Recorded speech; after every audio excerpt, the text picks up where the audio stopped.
Welcome to CallumConnects, 5-minute entrepreneurial inspiration for your day. Today's guest willing to share their wisdom with us is Johnny Crowder.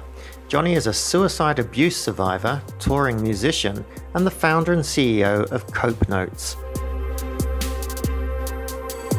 A hurdle I have faced as an entrepreneur is having to accept the fact that I don't always know what's best.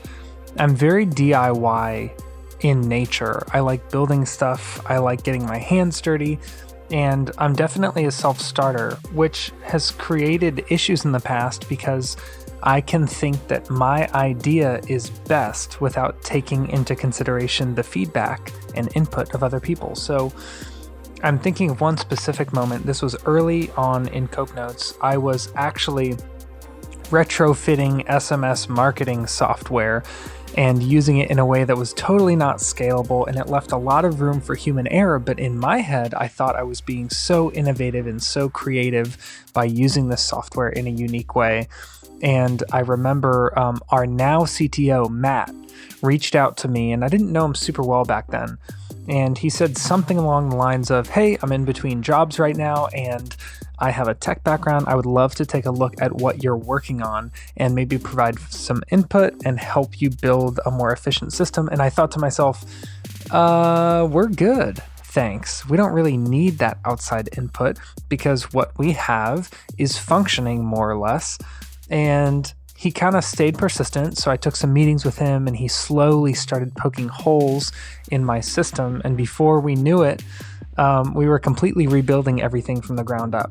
And I look now at the ground that we've covered over the last couple of years, and I think there's no way I would have been able to accomplish any of this without considering his outside opinion. And to be frank, I was not interested in anyone else's input. I was so emotionally tied to the project. I felt like it was mine. But at the end of the day, in a lot of ways, this is the world's project. If you're serving a customer, the customer's input matters. If you have a team, your team's input matters. If you have partners or clients or, I don't know, an executive board, all of these people's input, even consultants or your friends or family members, as an entrepreneur, you receive a lot of unsolicited advice, and a lot of it can feel annoying and out of place, and these people don't have the context, and you have a chip on your shoulder, but eventually you start to realize that some people are pretty smart, and their vantage point is really valuable because they are not so close to your project that they are blinded by their own ambition. So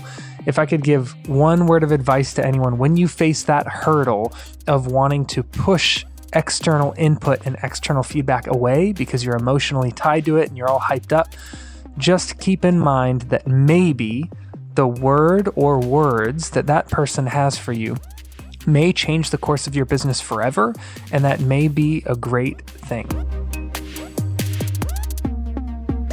In my experience, the most effective way a small business can grow is through partnerships.